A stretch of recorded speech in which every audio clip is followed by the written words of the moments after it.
melihat teman-teman presbiter memakai stola dengan kain mimbar. Kenapa?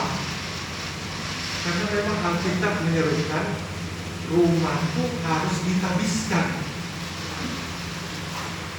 Jika tidak, rumahku akan mendatangkan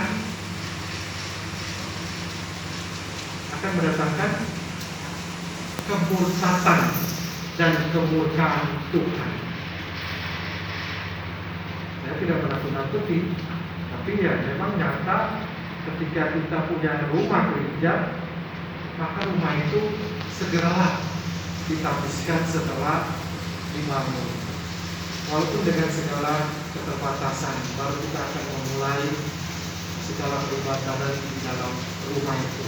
Dan Tuhan berkenan dan memberkati. Bapak Ibu Saudara-saudara, bagian bacaan Alkitab ini adalah sebuah konteks yang diangkat dari kota Korintus. Kita tahu kota Korintus adalah tempat di mana kekristenan dimulai. Kota Korintus adalah di mana tempat orang menyebutkan gereja. Kota Korintus adalah tempat di mana ada orang Kristen mula-mula, ada jemaat mula-mula. Dan kota Korintus merupakan salah satu kota yang paling tua dan kota yang paling terkemuka di Yunani kuno. Terletak kira-kira 5 km di sebelah barat daya kota Korintus modern. Jadi hanya kurang lebih 5 menit dari pelabuhan yang disebutkan di dalam bagian bacaan Alkitab ini.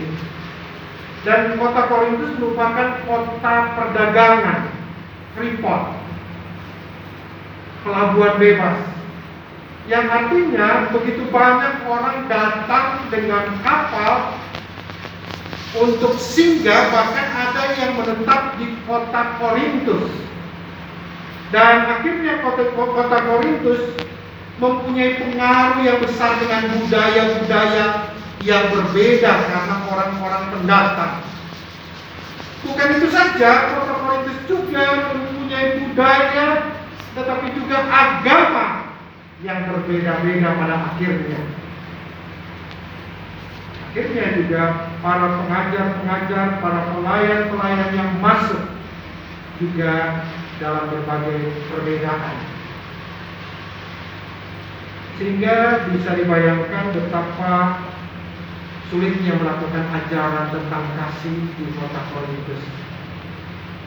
Nah, Bapak Ibu Saudara-saudara, karena itu Rasul Paulus menegaskan di dalam ayatnya yang ke-14 bacaan Alkitab kita, lakukanlah segala pekerjaanmu dalam kasih.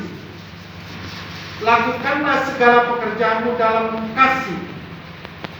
Tidak dikatakan lakukanlah pemberitaan firman-Mu dalam kasih.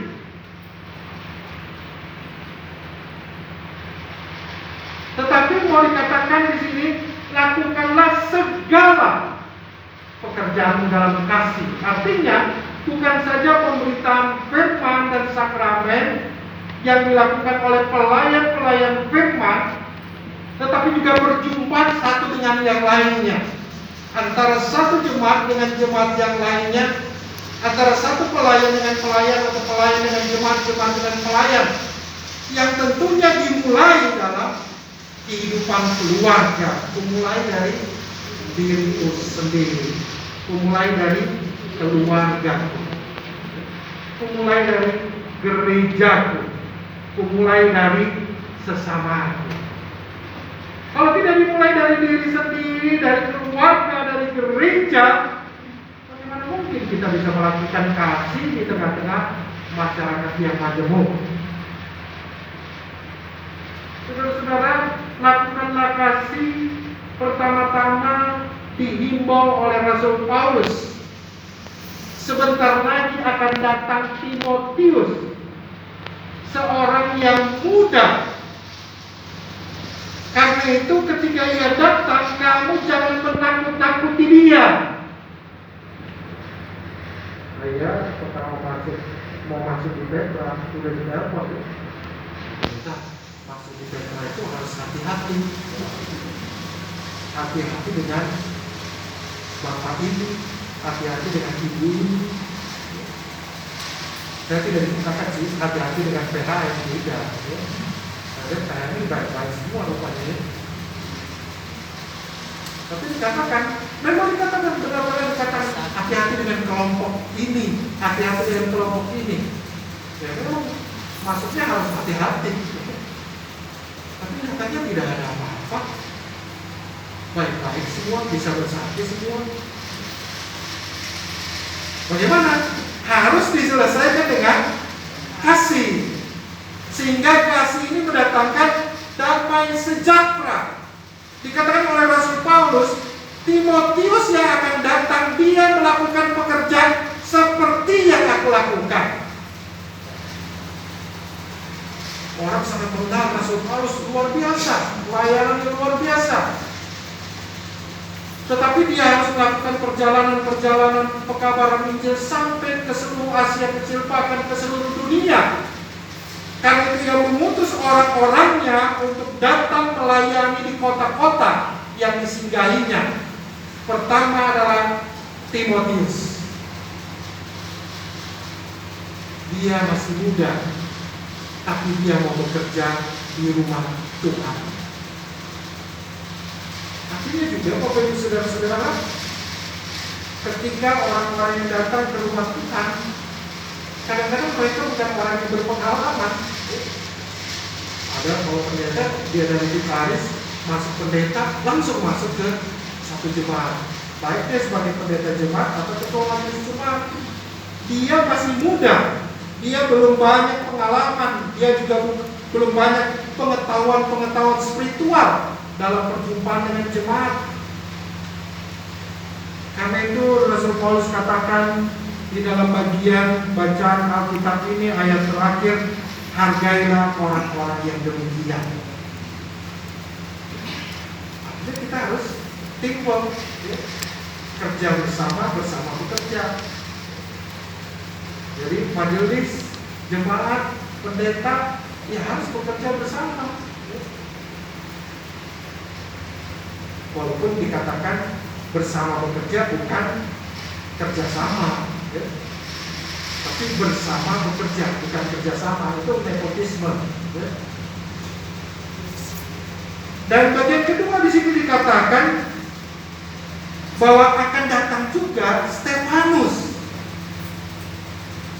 dan juga rekan-rekan sekerjanya dikatakan Fortunatus dan Akaikus. Di sini mereka disebutkan mereka melengkapi apa yang masih kurang padamu. Artinya ada talenta-talenta daripada Stefanus dan rekan-rekan sekerjanya yang bisa diberikan kepada jemaat, tetapi tidak semua.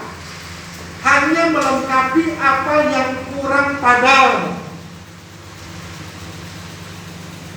Ibu saudara-saudara kekasih Tuhan, di situ bagian itu Stefanus disebutkan di dalam ayatnya yang ke-15.